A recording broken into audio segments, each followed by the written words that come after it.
دنیا کی امامت اللہ نے ان کو عطا کی تھی کہ نہیں کی تھی؟ اگر تو اس کے مطابق عمل ہے تو ان سے زیادہ اللہ کو محبوب کوئی نہیں، اور اگر طرز عمل برعکس ہو جائے، کہے کچھ اور کرے کچھ اور، کہیں یہ کہ قرآن پر ہمارا ایمان ہے اور اس کے قانون کو نافذ نہ کرے، کہیں یہ کہ ہماری تو محبوب ترین شخصیت محمد ہے اور ان کی سنت کے اوپر عمل نہ کرے صلی اللہ علیہ وسلم، قرآن نے جس شے کو حرام کیا ہے اس پر اس کا استعمال کر رہے ہیں۔ اگر طرز عمل یہ ہو اور یہ طرز عمل اس حد کو پہنچ جائے کہ دنیا تانے دے یہ مسلمان، کہاں اسلام دنیا میں ہمیں دکھاؤ، کہاں اسلام؟ یہ مسلمان کیا اسلام پر کاربند ہیں؟ جارج برنارڈ شاہ نے کہا تھا کہ میں جب قرآن پڑھتا ہوں تو محسوس کرتا ہوں اس سے بہتر کتاب کوئی ممکن نہیں، لیکن جب مسلمانوں کو دیکھتا ہوں تو محسوس کرتا ہوں ان سے زیادہ ذلیل قوم دنیا میں کوئی نہیں۔ یہ کنٹراسٹ ہے جو اپنے وجود سے پیش کر رہے ہیں۔ کیا اس کی وجہ سے لوگ اسلام کی طرف راغب ہوں گے یا اسلام سے متنفر ہوں گے؟ کیا ہمارا منہ ہوتا ہے ہم باہر جاتے ہیں، اسی لیے ہم تو تبلیغ، میں تو کم سے کم وہاں جا کر جو مسلمان کھوئی ہوئی بھیڑیں ہیں امت محمد صلی اللہ علیہ وسلم کی، انہی کو ریکلیم کرنے کی کوشش کرتا ہوں، جیسے کہ حضرت مسیح نے کہا تھا میں تو بنی اسرائیل کے گھرانے کی کھوئی ہوئی بھیڑوں کی تلاش میں آیا ہوں۔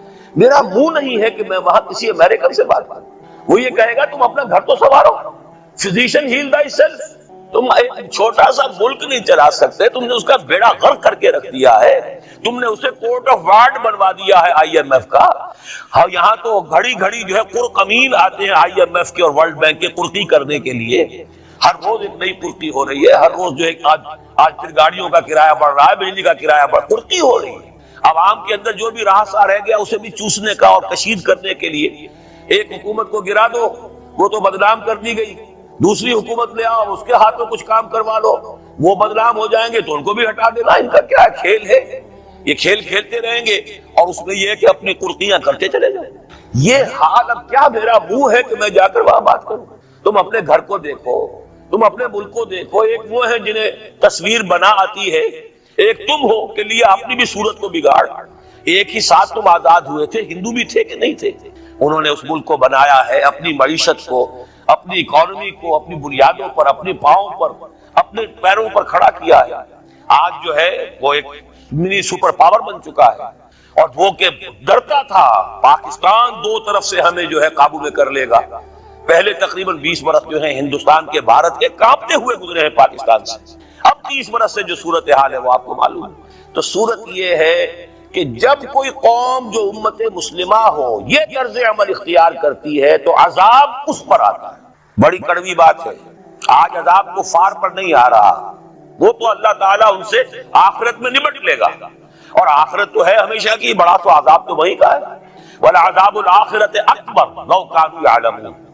دنیا میں کفار پر عذاب آتا تھا جب کوئی رسول بھیج دیا جائے، اب رسول آئے گا نہیں، ایک ایکسیپشن ہے وہ بعد میں بتاؤں گا، لیکن اب دنیا میں جو عذاب آتا ہے وہ مسلمان امت پر آتا ہے۔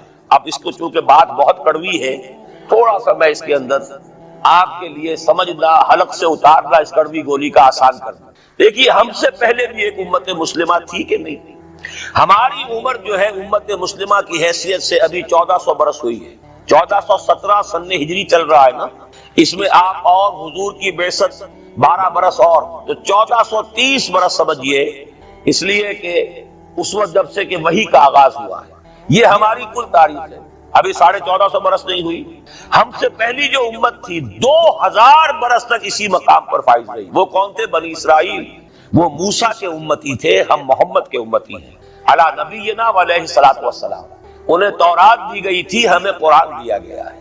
نبی ہونے کے اعتبار سے افضل ترین نبی، رسول ہونے کے اعتبار سے اکمل ترین رسول، کتاب ہدایت ہونے کے اعتبار سے جامع ترین کتاب، نوع انسان را پیام آخری، حامل او رحمت للعالمین۔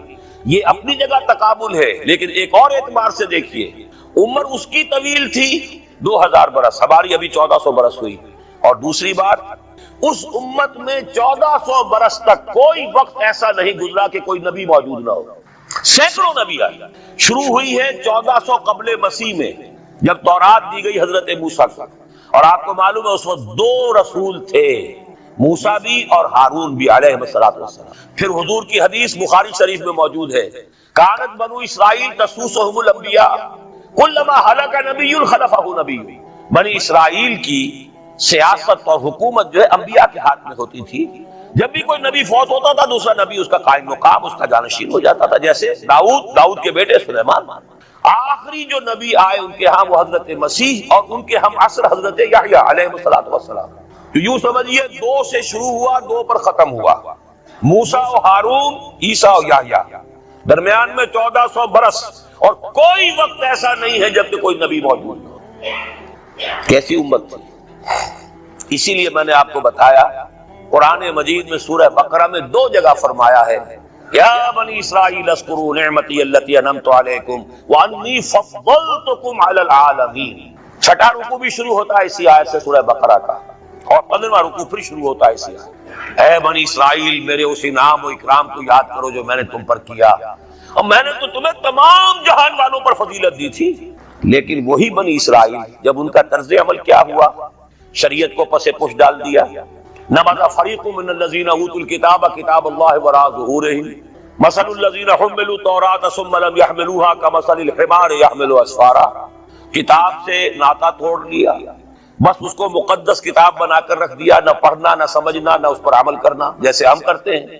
ایصال ثواب کی محفلوں میں کام آتا ہے، یا بچیوں کو وہ جہیز میں دینے کے کام آتا ہے، یا قرات کی محفلیں ہوتی ہیں، مقابلے ہوتے ہیں. اللہ اللہ خیر سدا قرآن مجید سے ہمارا کیا سروکار رہ گیا ہے. بآیات اشترا کار جزی نیست کہ از یاسین او آساب امیری. عیاشیاں کرتے تھے، بدماشیاں کرتے تھے، غلط کام کرتے تھے، لیکن انہیں خیال یہ تھا کہ ہم چونکہ ابراہیم کی نسل سے ہیں، موسیٰ کی امت میں سے ہیں، نحن ابناء اللہ واحباؤہ، ہم تو اللہ کے بیٹوں کے مانند بڑے چہیتے ہیں. اسی پر اللہ نے فرمایا فَلِمَ يُعَذِّبُكُمْ بِذُنُوبِكُمْ بَلْ أَنْتُمْ بَشَرٌ مِّمَّنْ خَلَقَ.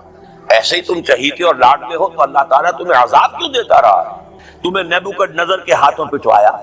600 قبل مسیح میں، یوں سمجھیے تقریباً وسط میں آتا ہے یہ معاملہ. 1400 قبل مسیح میں تورات دی گئی، اور سمجھیے کہ ایک مسیحی میں حضرت مسیح آ رہی ہے 30 سن عیسوی میں. ان کے درمیان تقریباً وسط میں اشیریوں کے ہاتھوں پٹوایا اور اب بابلیوں کے ہاتھوں پٹوایا. بخت نصر جس کو کہتے ہیں، نیبوکڈنیزر، 6 لاکھ یہودی اس نے قتل کیے یروشلم میں. 6 لاکھ کو قیدی بنا کر لے گیا.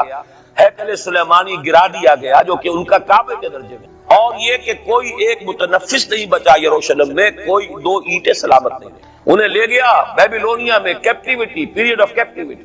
وہاں سے واپس آئے، توبہ کی انہوں نے، حضرت عزیر علیہ السلام کی دعوت توبہ جو ہے توبہ کی منادی کے نتیجے میں. تو پھر اللہ نے انہیں ایک موقع اور دیا، اور ان کی ایک بڑی عظیم سلطنت قائم ہوئی، مکابی سلطنت. اور پھر ٹیمپل جو ہے دوبارہ بنا، یہ جو سیکنڈ ٹیمپل کہلاتا ہے، دوسری تعمیر جو ہوئی ہیکل سلیمانی کی.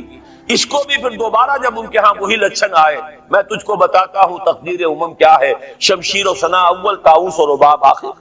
جب وہی لچھن ہو گئے پھر عذاب کے کوڑے پڑے، پہرے گریکس کے ذریعے، یونانیوں کے ذریعے، پھر رومنز کے ذریعے. اور سن 70 عیسوی میں وہ دوسرا ہیکل سلیمانی بھی مسمار کر دیا گیا، اور انہیں فلسطین سے نکالا دے دیا گیا. نکل جاؤ یہاں سے. تقریباً یوں سمجھیے کہ 1917 تک، سن 70 سے 1917 تک کتنے ہو گئے؟ 1850 برس ہو گئے تقریباً. 1850 برس یہ لوگ پھر فلسطین میں داخل نہیں ہو سکے. اور وہ ہیکل سلیمانی آج تک بھی پڑا ہوا ہے منہدم، سوائے اس کی ایک دیوار کے جسے یہ ویلنگ وال کہتے ہیں. وہاں جاتے ہیں، رو دھو کر آ جاتے ہیں. اب تو خیر ان کا قبضہ ہے، جانا آنے کا سوال نہیں رہا، ورنہ 1967 سے پہلے بھی اجازت لے کر جاتے تھے، ماتم کر کے آ جاتے تھے.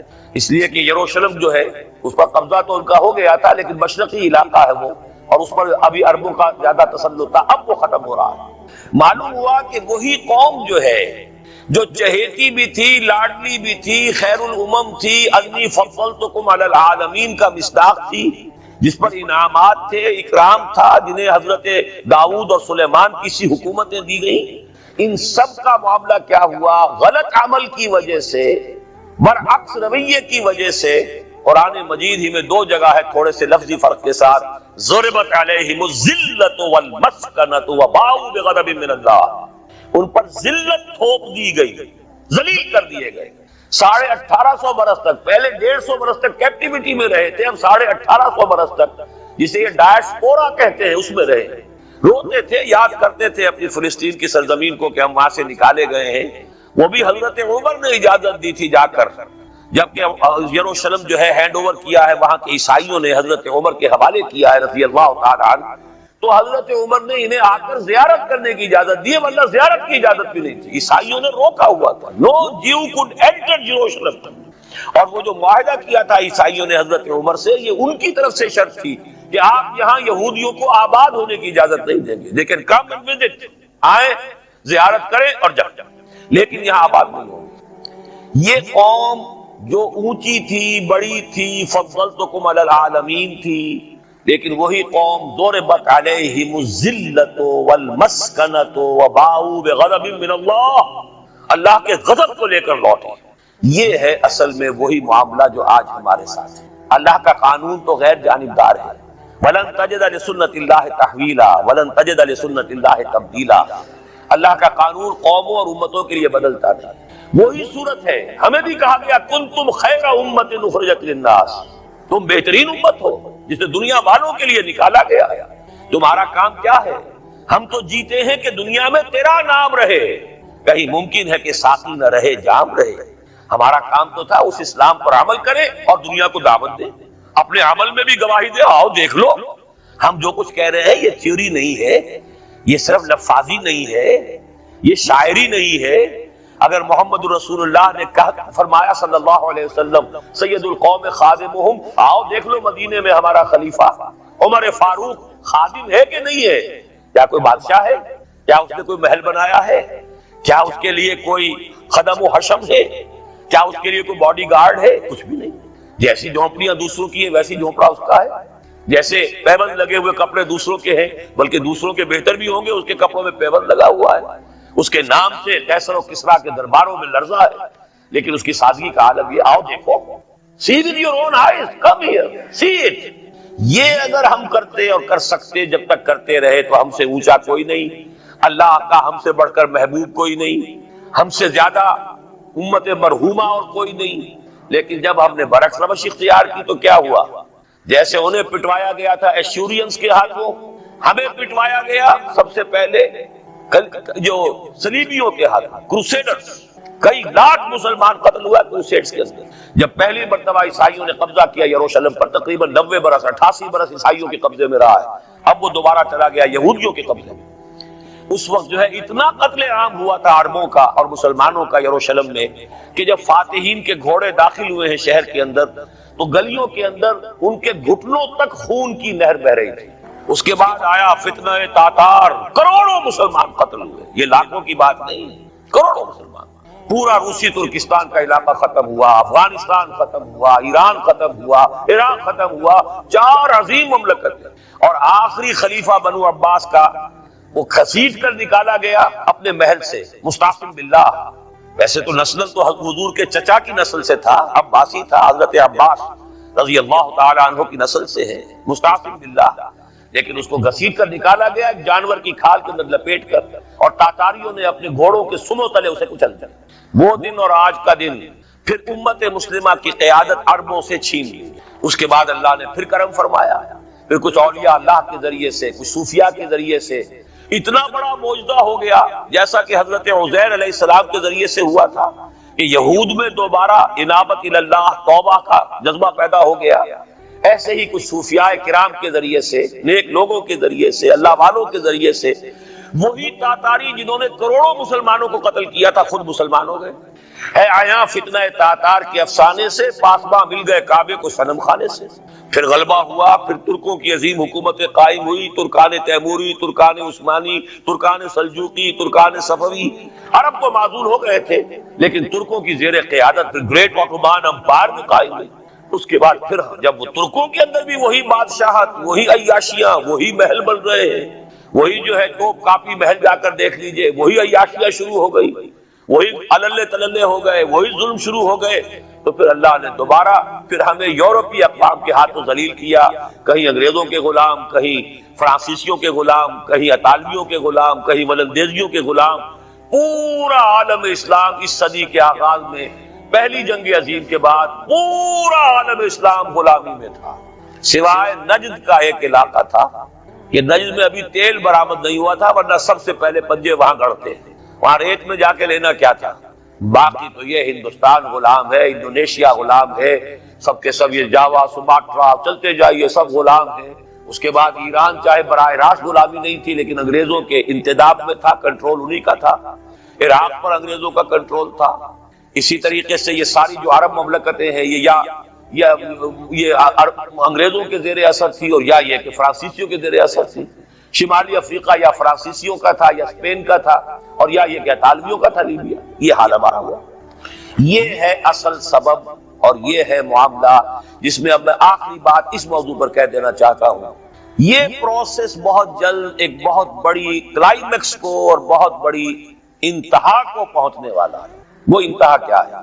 دیکھیے، میں نے جو کہا تھا کہ ایک استثناء ہے، ایک قوم ایک امت ایسی ہے کہ جس نے اپنے رسول کو رد کیا اور اسے ہلاک نہیں کیا گیا۔ حضرت نوح کی قوم غرق، حضرت ہود کی قوم ختم، حضرت صالح کی قوم ختم، حضرت شعیب کی قوم ختم، آل فرعون ختم۔ یہود وہ امت ہے کہ معزول تو ہو گئی، جیسے ہی حضور آ گئے قرآن لے کر معزول ہو گئے۔ جیسے کوئی ایک منصب ہے، اس منصب سے معزول کر دیے گئے، قتل نہیں کیا گیا، زندہ رکھا گیا۔ منصب تو اب قرآن آ گیا، محمد رسول اللہ آ گئے صلی اللہ علیہ وسلم، اور کعبے کے گرد ایک نئی امت۔ وَكَذَلِكَ جَعَلْنَاكُمْ أُمَّةً وَسَطًا لِتَكُونُوا شُهَدَاءَ عَلَى النَّاسِ وَيَكُونَ الرَّسُولُ عَلَيْكُمْ شَهِيدًا۔ اگرچہ یہ امت 600 برس قبل قتل اور ختم ہونے کی مستحق ہو چکی تھی۔ کیوں؟ 600 برس قبل آئے تھے حضرت مسیح علیہ السلام، اور قرآن میں بھی ہے اور موجودہ بائبل میں بھی ہے کہ حضرت مسیح کو اسرائیل ہی کی طرف بھیجا گیا۔ صرف سورہ آل عمران میں ہے رسولاً الی بنی اسرائیل۔ یہ تو صرف محمد رسول اللہ صلی اللہ علیہ وسلم ہے جنہیں پورے عالم انسانیت کی طرف بھیجا گیا، کوئی اور رسول تمام انسانوں کے لیے مبعوث نہیں ہوا۔ اور ابھی بائبل میں موجود ہے کہ میں صرف اسرائیل کے گھرانے کی کھوئی ہوئی بھیڑوں کی تلاش میں آیا ہوں۔ اسی لیے میں نے کہا تھا میں بھی امریکہ وغیرہ جاتا ہوں تو یہ اپنے پاکستانی ہندوستانی بھائی جو ہیں، یہ کھوئی ہوئی بھیڑیں وہاں جا کر جو ہیں وہ گم ہو گئی ہیں، وہ گم شدہ بھیڑوں کی تلاش۔ تو اس کو اچھی طرح سمجھ لیجئے، حضرت مسیح کی بعثت تھی بنی اسرائیل کی طرف، اور بنی اسرائیل نے نہ صرف یہ کہ ان کو مانا نہیں بلکہ الٹا اپنے بس پڑتے سولی پر چڑھا دیا، اپنے بس پڑتے۔ اس میرے الفاظ کو نوٹ کر لیا، گویا کہ یہ اب اس عذاب استیصال، آخری ہلاکت والے عذاب کے مستحق ہو گئے۔ لیکن یہ پوری انبیاء اور رسل کی تاریخ میں ایک استثناء ہے کہ اس میں جیسے آج کل ہم کہتے ہیں ججمنٹ ریزرو، حضرت مسیح کو اللہ نے زندہ اٹھا لیا، یہود کے اوپر لعنت تو کر دی، ختم نہیں کیا۔ سمجھ رہے میری بات کو؟ سن 70 سے ان پر عذاب آیا، حضرت مسیح سن 33 عیسوی میں اٹھائے گئے۔ سن 70 میں عذاب آ گیا ٹائٹس رومی کے ہاتھوں، وہ ہیکل سلیمانی بھی پھر دوبارہ گر گیا اور انہیں نکال دیا گیا ڈائسپورا سن 70 سے، لیکن ختم نہیں کیا گیا۔ یہ استثناء ہوا ہے۔ کیوں ہوا ہے؟ یہ بات پھر دوسری میری آج کی گفتگو میں بڑی کڑوی بات ہے، بہت کڑوی بات ہے۔ یہ جو دوسری امت جو جس سے کہ میں اور آپ ہیں، اور جو بہترین امت ہے، کنتم خیر امت، یہ جب طرز عمل وہی اختیار کرے گی جو یہودیوں نے کیا تھا، ان کو سزا ان ملعونوں کے ہاتھوں دلوائی جائے گی۔ بات سمجھ لیجئے میری۔ آپ کو معلوم ہے پھانسی کا پھندا کون ڈالتا ہے؟ چوڑا۔ اور ہندوستان میں مجھے بتایا مولانا امین حسن اسلائی صاحب نے، وہ مشرقی یوپی سے ان کا تعلق ہے، اعظم گڑھ سے، کہ ہمارے علاقے میں یہ رواج تھا کہ اگر کوئی راجپوت شخص کوئی بہت گھناؤنا کام کرتا تھا تو اس کو جوتے لگواتے تھے چمار کے ہاتھوں۔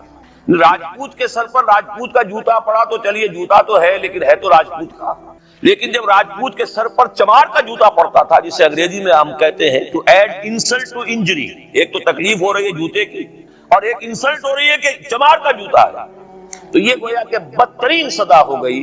یہ امت جتنی اونچی ہے، جس کے رتبے ہے سوا، اس کی سوا مشکل ہے، جس کا مقام بلند ہے، اسی اعتبار سے ان کو پھر سزا بھی سخت ملتی ہے۔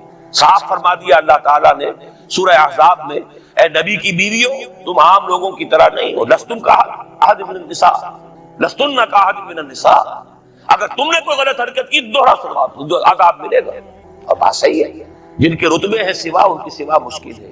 اس امت کو عذاب کے کوڑے مارنے والی قوم وہ ملعون اور مغضوب علیہم قوم ہے، جس کے لیے قرآن مجید 2 دفعہ کہتا ہے ضربت علیہم الذلۃ والمسکنۃ وباءوا بغضب، اور یہ کوڑے بہت زبردست شکل میں ابھی آنے والے ہیں۔ میری بات اب آپ نے سمجھ لی؟ کیوں رکھا گیا یہود کو؟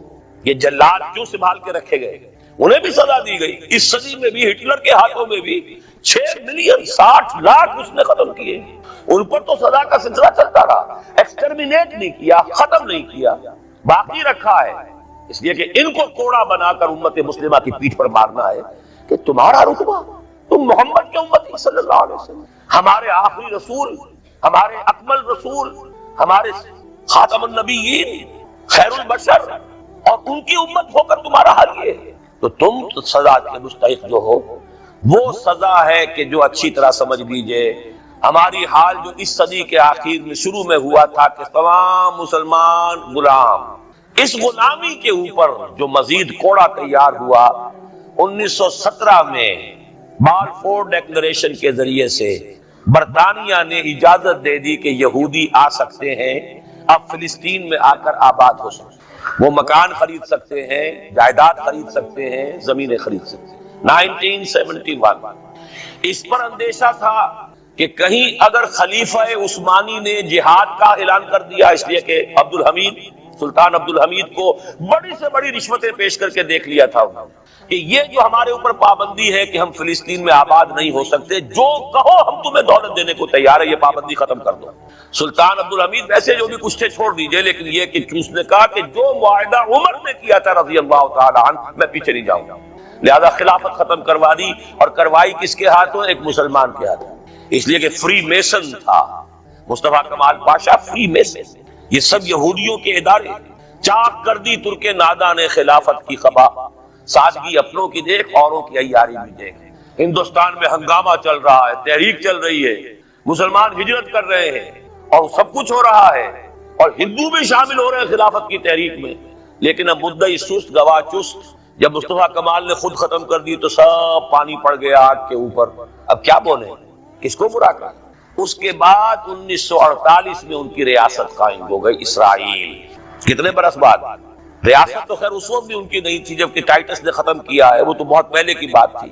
تقریباً 2000 سال بعد اسرائیل 1967 میں جنگ کروائی، اور یہ بالکل صدام کی طرح کا مسئلہ تھا. 1967 کی جنگ میں ایک سازش تھی. انہوں نے بطور مہرہ استعمال کیا جمال عبد الناصر سے، جس نے اچانک جو ہے ایلات کی بندرگاہ کو بلاک کر دیا 1967. اس پر جھپٹا مارا ہے اسرائیل نے. ادھر سے سینائی لے لیا، ادھر سے گولان ہائٹس لے لیے، ادھر سے جو ہے West Bank of Jerusalem, West Bank of Jordan لے لیا. یہ 67 کی بات ہے. پھر عالم عرب میں ایک ملک ذرا نکلنے لگا تھا کہ شاید ایک کے پاس پیسہ بہت تھا، لیبیا کے پاس، وہ مدد کر سکتا تھا کسی مسلمان ملک کی کہ وہ ایٹم بم بنا لے. 2 ملک ایسے تھے، ایک غیر عرب، ایک عرب. عراقیوں کے پاس کچھ صلاحیت معلوم ہو رہی تھی کہ کچھ دانت شاید نکل آئیں، جیسے دودھ کے دانت ہوتے ہیں تو شاید ایٹمی دانت نکل آئیں. وہ برکس ان کا نکالا ہے. ایک دفعہ جا کر آپ کو یاد ہوگا ہوائی جہاز گئے اور سب تک تہس نہس کر کے آ گئے، اور وہ سخت جان قوم نکلی، انہوں نے پھر کچھ بنا لیا. تو پھر وہی 100 دام جال، پھر وہ 100 دام جو ہے جال کی شکل بچھا کر، اور جو پھنسایا ہے تو اگلا پچھلا کھایا پیا سارا اگلوا لیا. نتیجہ کیا نکلا؟ جنگ خلیج کے بعد اب عالم عرب پورا کا پورا اسرائیل کے سامنے سرنگو ہے. وہ شاہ حسن ہو یا شاہ حسین ہو، کچھ تو پہلے ہی اپنے تھے، چاہے شاہ فہد ہو اور چاہے حسنی مبارک ہو. اب رہ کون گیا؟ اس سے بڑی ذلت کوئی ہے؟ جن کے ساتھ ایک میز پر بیٹھنے کو تیار نہیں تھے، جن کے ساتھ گفتگو کو تیار نہیں تھے، اور بلا کر کہاں کھڑا کیا ہے؟ آؤ میڈرڈ میں، اسپین میں آؤ. اسپین سے شروع کروائیں گفتگو. اور اسپین کون سی جگہ ہے؟ مسلمانوں کا دنیا میں سب سے بڑا قبرستان، جہاں 800 برس حکومت کی اور پھر ایک ایک بچہ ختم کر دیا گیا، نام و نشان مٹا دیا گیا. 1492 میں فال آف گرینیڈا ہوا ہے، سقوط غرناطہ، اور 1992 میں ٹھیک 500 برس بعد یہ نیگوشیشن شروع ہوئی ہے میڈرڈ کے اندر. یہی وجہ ہے کہ قرآن مجید میں آپ دیکھیں گے کہ جتنا غضب اللہ کا ان پر بھڑکا ہے اس عقیدے پر، وَيُنذِرَ الَّذِينَ قَالُوا اتَّخَذَ اللَّهُ وَلَدًا، یہ قرآن نازل ہوا ہے محمد پر صلی اللہ علیہ وسلم تاکہ وہ خبردار کریں انہیں جنہوں نے یہ کہا ہے کہ اللہ نے کسی کو بیٹا بنایا. یہ سورہ کہف میں ہے، اور اگلی سورت سورہ مریم میں تو ایسا غضب اللہ کا ظاہر ہوتا ہے. وَقَالُوا اتَّخَذَ الرَّحْمَنُ وَلَدًا لَقَدْ جِئْتُمْ شَيْئًا إِدًّا، تکاد السماوات یتفطرن منہ وتنشق الارض وتخر الجبال حدا ان دعوا للرحمن ولدا وما ينبغي للرحمن ان يتخذ ولدا. انہوں نے کہا کہ رحمان نے کسی کو بیٹا بنایا. تم بہت بڑی گستاخی کی بات کر رہے ہو. تمہاری اس گستاخی کی وجہ سے آسمان پھٹ پڑنے کو ہے, زمین شق ہو جانے کو ہے, اور قریب ہے کہ پہاڑ ایک دھماکے کے ساتھ گر جائیں. کہ انہوں نے خدا کے لیے بیٹا تصنیف کر دیا, حالانکہ اللہ رحمان اس کی شان اس سے بہت بلند و بالا ہے کہ اس کے کوئی بیٹا. اس کی وجہ بھی سمجھ لیجئے کہ بیٹے کی ضرورت کسے ہوتی ہے؟ جو خود فانی ہو. کیوں ہے آپ کو طلب بیٹے کی؟ ہم نہ ہوگے ہمارا نام زندہ رہے گا. یہ ایک اٹرنل ہونے کی خواہش ہے, انہیرنٹ. نام چلے گا, اسی لیے بیٹی سے آدمی سمجھتا ہے کہ نام نہیں چلتا. یہ طلب جو ہے بیٹے کی کیوں ہے؟ بیٹے سے نسل چلتی ہے. اس کی ضرورت کس کو ہے؟ جو خود فانی ہے. وما ينبغي للرحمن ان يتخذ ولدا, جو خود باقی ہے ہمیشہ کے لیے, اس کو کوئی احتیاج. تو آپ نے بات سمجھ لی. میں بہت مختصر بات کروں گا. اسی طریقے سے حضرت ابراہیم کی نسل سے تھے جو مکے کے لوگ اور عرب کے لوگ, بنی اسماعیل, جو موحد کامل تھا ابراہیم, جس کو اتنی مرتبہ سند ملی وما کان من المشرکین. ان کی نسل میں وہ لوگ تھے جنہوں نے فرشتوں کو خدا کی بیٹیاں بنا دیا. یہ جو ان کی دیویاں تھیں یہ مؤنث, لات, عزا, منات, یہ سب کیا مؤنث نام ہے. انہوں نے یہ کہا کہ فرشتے جو ہیں وہ خدا کی بیٹیاں. اصل میں عقیدہ کیسے ہوتا ہے؟ انہوں نے کہا بڑے لاڈلے ہیں, لاڈلی ہوتی ہے بیٹی بہت زیادہ, تو یہ خدا کی بیٹیاں ہیں. ہوتے ہوتے ان کا یہ عقیدہ ایسا پکا ہوا کہ بجائے استعارے کے اب انہوں نے حقیقت بنا دیا یہ خدا کی بیٹیاں. ان پر قرآن مجید نے کئی جگہ پر ذرا ایک لطیف انداز میں تنزیہ پیرائے میں بھی کہا ہے کہ بھائی تم نے خوب کیا. انہوں نے الاٹ کیا تو بیٹا تو کیا, تم نے اللہ کو الاٹ کی تو بیٹیاں کی, جو تمہیں خود پسند نہیں. الکم البنون, تمہارے لیے بیٹے ہو, وَلَهُ الْبَنَاتُ, اور اس کے لیے بیٹیاں. یہ تو ذرا ایک لطیف انداز ہے, تنزیہ پیرایا ہے. لیکن ان تینوں کو اب آپ ایک جگہ کر لیجئے. بیٹا بیٹی قرار دینے کا شرک, یہ کیا ہے؟ شرک فی الذات, ہر اعتبار سے اللہ کا مثل بنا دینا, ہم کف بنا دینا, ہم پلہ بنا دینا, ذات میں شریک کر دینا. یہ بدترین شرک ہے. یہی وجہ ہے دیکھیے قرآن مجید کی عظیم ترین سورت کون سی ہے؟ سورہ اخلاص, جو 1/3 قرآن کے مساوی حضور نے قرار دیا, جس کو ثلث قرآن کے مساوی, وہ در حقیقت اسی شرک کی نفی پر ہے. قل هو اللہ احد اللہ الصمد لم یلد ولم یولد ولم یکن لہ کفوا احد. یہی آیا اس میں سورہ بنی اسرائیل کی آیت آخری میں نے سنائی تھی, وَقُلِ الْحَمْدُ لِلَّهِ الَّذِي لَمْ يَتَّخِذْ وَلَدًا. کہو کہ کل شکر اور کل تعریف اس اللہ کے لیے جس نے کسی کو اپنا بیٹا بیٹی نہیں بنایا. ولد دونوں پر جاتا ہے, اولاد جیسے آپ کہتے ہیں, اولاد بیٹا بیٹی شریک ہوتے ہیں, نہ اس کا کوئی بیٹا نہ اس کی کوئی بیٹی, نہ وہ جنا گیا نہ اس نے کوئی جنا. ایک قسم تو یہ ہوئی شرک فی الذات کی. دوسری قسم کیا ہے؟ یہ ان مذاہب میں ہوئی ہے جو نبیوں اور رسولوں کی طرف نسبت نہیں رکھتے بلکہ فلسفیانہ مذاہب ہیں. ہندوستان کے اکثر مذاہب فلسفیانہ ہیں. فلسفیانہ مذاہب میں یہ شرک فی الذات کس شکل میں پیدا ہوا؟ 2 شکلیں پیدا ہوئی, ایک ہماؤست اور ایک حلول. حلول کیا ہے؟ اللہ نے کسی انسان کے اندر اپنے آپ کو حل کر دیا, انسانی شکل میں وہ خود ظاہر ہو گیا. اوتار کا عقیدہ, انگلش میں گاڈ انکارنیٹ. عیسائیوں میں بھی حضرت مسیح کو گاڈ انکارنیٹ بھی قرار دیا جاتا ہے. خود خدا نے یہ شکل اختیار کر لی. رام چندر جی ہوں, کرشن جی مہاراج ہوں, کیا ہے؟ یہ اوتار ہیں. اللہ نے ان میں حلول کیا یا اللہ نے ان کی شکل میں ظہور کیا. سمجھ میں آ گیا؟ اور ایک عقیدہ کیا ہے؟ یہ بڑا فلسفیانہ مسئلہ ہے, دیکھیے بڑا ٹیڑھا مسئلہ ہے یہ, لیکن میں اس وقت اس کی تفصیل میں نہیں جاؤں گا, بہت باریک باتیں ہو جائیں گی. مسئلہ کیا ہے کہ اگر خدا کو مان لے تو پھر سوال یہ ہے کہ خدا نے اس کائنات کو کیسے پیدا کیا. یہ ایک سوال آتا ہے ذہن میں, جس کے نہیں آتا وہ کہے گا پاگل پن ہے, خامخواہ اس پر کیوں سوچتے ہیں. لیکن جس کے ذہن میں سوال آ گیا اس کے لیے بڑی مصیبت ہو جاتی. وہ تو سوچتا ہے, انسان کا اختیار نہیں ہوتا اپنے ذہن پر, وہ لاکھ روکے اسے مت سوچو, وہ اور سوچے گا. یہ مصیبت ہے فلسفیوں کی.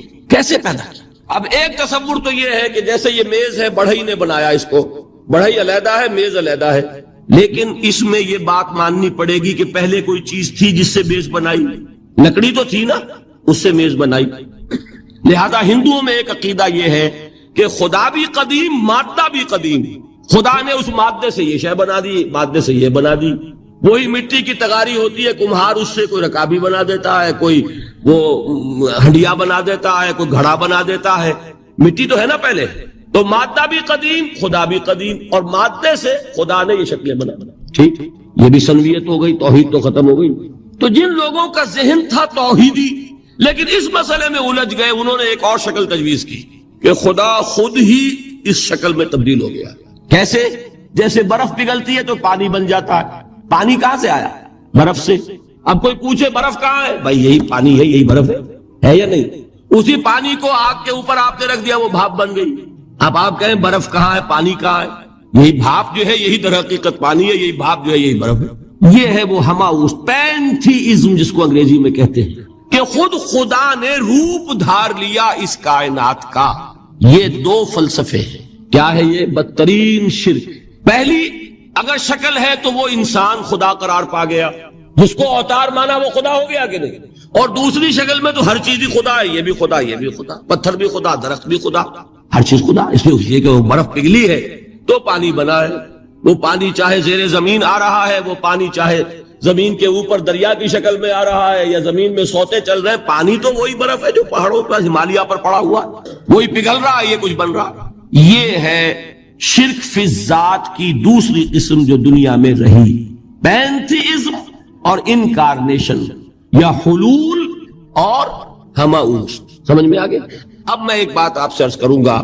اللہ کا اس امت پر بہت بڑا فضل ہے جس کا آپ کو شکر ادا کرنا چاہیے. اس نوع کے شرک سے یہ امت 15ویں صدی شروع ہو جانے کے باوجود تاحال بحیثیت مجموعی محفوظ ہے. میں نے بحیثیت مجموعی کہا ہے. کوئی افراد یا عوام الناس یا جوہلا یا شعراء یا نعت گو وہ مبالغہ آرائی میں کوئی بات کہہ دیتے ہوں تو وہ علیحدہ بات ہے. لیکن مسلمانوں میں کوئی مستند فرقہ اور اس کے جو مستند عقائد ہیں ان میں الحمدللہ آج تک ایسی کوئی چیز شامل نہیں. اس کا جب آپ تقابل کریں گے نا، آپ کا کیا خیال ہے عیسائیوں کو حضرت مسیح سے کتنی محبت تھی؟ اس کا تقابل کیجئے جو محبت مسلمانوں کو رہی حضور کے ساتھ. عیسائیوں کی محبت عشر عشیر نہیں بنے گی. اس محبت کے باوجود کہ ہمیں 10 گنا 100 گنا 1000 گنا زیادہ محبت ہے حضور کے ساتھ، لیکن دیکھیے کہ انہوں نے خدا کا بیٹا بنا دیا. یہاں کسی نے حضور کے بارے میں یہ بات آج تک کہی؟ یہ بہت بڑا کنٹراسٹ ہے نا. یہ در حقیقت عقیدت اور محبت کا غلو ہوتا ہے. تو عقیدت اور محبت کی کمی تو یہاں بھی نہیں، الحمدللہ ان سے زائد ہے. لیکن الحمدللہ ثم الحمدللہ ثم الحمدللہ خدا کا بیٹا تو کسی نے نہیں بنایا. اچھا میں ایک اور کنٹراسٹ آپ کو دکھاتا ہوں تاکہ آپ اللہ کا شکر کریں. حضرت علی کی کیا نسبت ہے حضور کے ساتھ؟ نبی اور امتی. حضرت علی کو خدا کہنے والے پیدا ہوئے کہ نہیں؟ بتائیے نا کیا وجہ ہے کہ علی کو خدا کہنے والے پیدا ہوئے لیکن محمد کو خدا کہنے والا پیدا نہیں ہوئے صلی اللہ علیہ وسلم ورضی اللہ تعالی عنہ. بہت اہم بات ہے، غور کیجئے گا اس میں. حالانکہ حضرت علی کا رتبہ کہاں، حضور کا کہاں.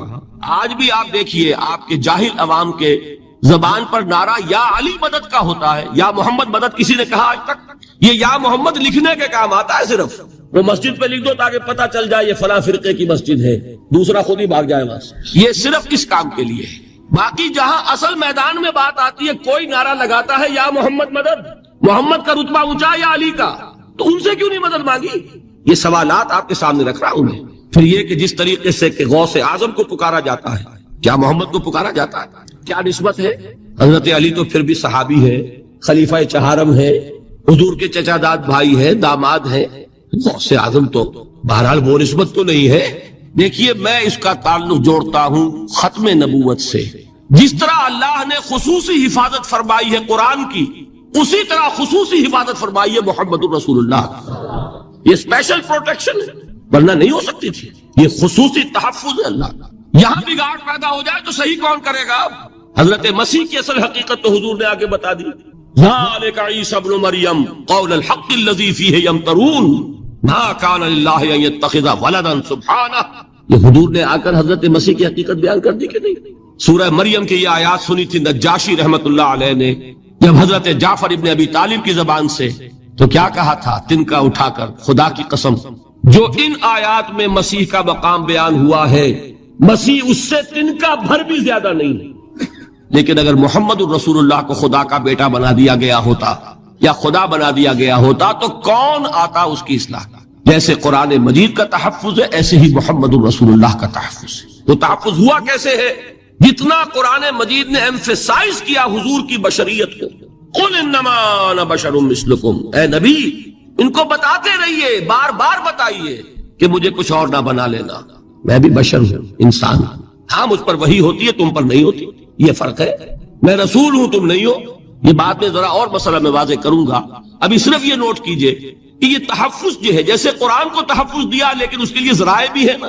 یہ حفظ قرآن کا سلسلہ جو ہے یہ اس کا ذریعہ بنا، یہ رمضان میں تراویح جو ہے اس کا ذریعہ بنی۔ ہمارے ملکوں کے اندر تو حفاظ کو مسجدیں نہیں ملتی، تلاش کرتے پھرتے ہیں، اور ایک جیسا کہ اینول جشن ہوتا ہے قرآن مجید کا، ہر حافظ اپنا حفظ تازہ کر رہا ہے، حفاظ لگے ہوئے ایک دوسرے کے ساتھ تازہ کرنے میں۔ یہ ذریعہ ہے اللہ تعالیٰ نے کہ جس کے ذریعے سے قرآن کو محفوظ کیا۔ تو حضور کو جو حفاظت دی اس کا ایک طریقہ کیا ہوا؟ قرآن مجید میں حضور کی بشریت کا نمایاں کرنا، اور دوسرا یہ کہ خود حضور نے ایسی باریک بینی سے روکا۔ یہ بھی آپ کو پسند نہیں تھا کہ میں آؤں تو تم کھڑے ہو جاؤ، سنا کہ نہیں سنا آپ نے؟ صحابہ کو آپ روکتے تھے۔ ایک صحابی کی زبان سے نکل گیا ما شاء اللہ و ما شئت، جو اللہ چاہے اور جو آپ چاہیں، فوراً ٹوک دیا اجعلتنی للہ ندًا، کیا تم نے مجھے خدا کا مد مقابل بنا دیا؟ مشیت صرف اس کی ہے۔ یہ روک ٹوک، یہ وہ چیزیں ہیں کہ جس کی بنا پر اللہ نے تحفظ عطا کیا۔ یہ جو آپ نے فرمایا میری قبر کو کسی جلسے اور جشن کا مرکز نہ بنا لینا، فرمایا کہ نہیں فرمایا؟ اللہ تعالیٰ لعنت فرمائے بنی اسرائیل پر کہ انہوں نے اپنے نبیوں کی قبروں کو تو میلہ گاہ بنا لیا۔ یہ ساری وہ ہیں، یہ تحفظات ہیں، یہ بچاؤ ہے۔ یہ امت کو متنبہ کیا جا رہا ہے کہ محبت اور عقیدت کا غلو جیسے پہلے ہوا، یا اہل الکتاب لا تغلو فی دینکم، اے کتاب والو اپنے دین میں غلو سے کام نہ لو۔ یہ غلو محبت، غلو عقیدت ہے جس کی بنا پر وہ خدا کے بیٹے بنا دیے گئے، اور اگر وہ ہوتا یہاں اللہ کا نہ معلوم اللہ کے برابر کس طریقے سے حضور کو بنا دیا جاتا، لیکن قرآن نے خود حضور نے اس کی پیش بندی کی، جس کا ظہور ہم دیکھ رہے ہیں کہ اللہ کے فضل و کرم سے یہ امت تا حال بحیثیت مجموعی محفوظ ہے۔ البتہ دیکھیے شاعروں کی باتیں اور ہوتی ہیں، اور عوام کی اور واعظوں کی اور نعت گوؤں کی باتیں جو ہے وہ اور ہے۔ میں جس چیز کی نفی کر رہا ہوں وہ علماء کی بات ہے۔ شاعروں کا تو قرآن مجید کے اندر خود ہی بھاڑا پھوڑ دیا اللہ نے، والشعراء یتبعهم الغاوون الم تری انہم فی کل واد یہیمون انہم یقولون ما لا یفعلون۔ مبالغہ نہ کریں تو شعر میں رنگ ہی پیدا نہیں ہوتا، پھر شعر کائے کو کہنا ہے نظر کہو بھائی۔ مبالغے سے اس میں ایک تاثیر ہے، وہ مبالغے ہمارے شاعروں نے ہمارے نعت گاؤں نے کیے ہیں، اور اس میں اللہ تعالیٰ انہیں معاف کرے بالکل اوتار کر الفاظ بھی استعمال کر دیے۔ وہی جو مستوی عرش تھا خدا ہو کر اتر پڑا وہ مدینے میں مصطفیٰ ہو کر۔ بتائیے رام چندر جی کے بارے میں جو عقیدہ ہے، اب کیا فرق رہ گیا؟ بال برابر فرق ہے یا کوئی؟ اور نقطے پیدا کرتے ہیں۔ مدینے کی مسجد میں ممبر کے اوپر بغیر عین کا ایک عرب ہم نے دیکھا، کیا سمجھ میں آیا؟ عرب میں سے عین نکالا، کیا بنا؟ یہ نقطہ آفرینی ہے۔ اسی طریقے سے ہماری شاعری میں کچھ ہماؤست کا رنگ بھی پیدا ہو گیا۔ خود کوزاؤ، خود کوزا کرو، خود گلے کوزا، خود رند صبو کش، خود برسر کوزا خریدار بے آمد بشکست و رواں شد۔ وہ خود ہی کوزا ہے، خود ہی مٹی ہے جس سے کوزا بنا ہے، خود ہی کوزے کا بنانے والا ہے۔ سمجھ رہے ہیں؟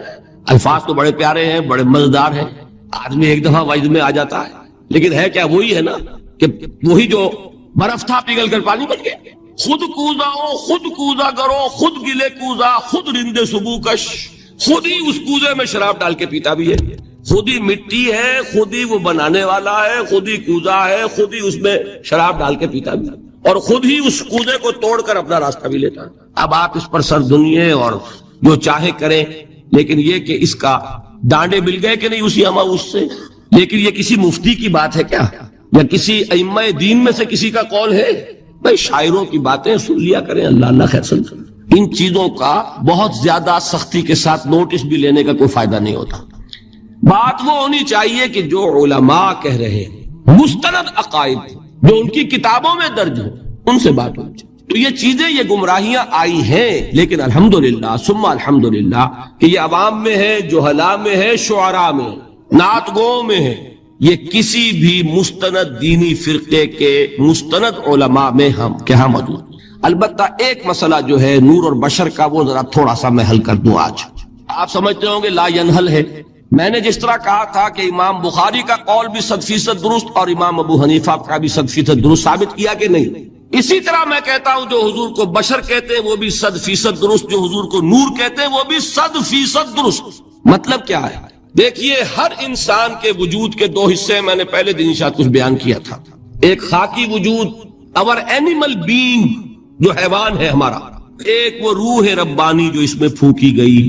آدم میں جب وہ روح پھونکی گئی تب وہ مسجود ملائک بنے. فَإِذَا سَوَّيْتُهُ وَنَفَخْتُ فِيهِ مِن رُوحِي فَقَعُوا لَهُ سَاجِدِينَ. دو جگہ آئے تھے قرآن مجید میں ایک شوشے کے فرق کے بغیر، سورہ حجر اور سورہ صاد. جب میں اس کو پوری طرح تیار کر لوں اور اس میں اپنی روح میں سے پھونک دوں تو گر پڑنا اس کے سامنے سجدے.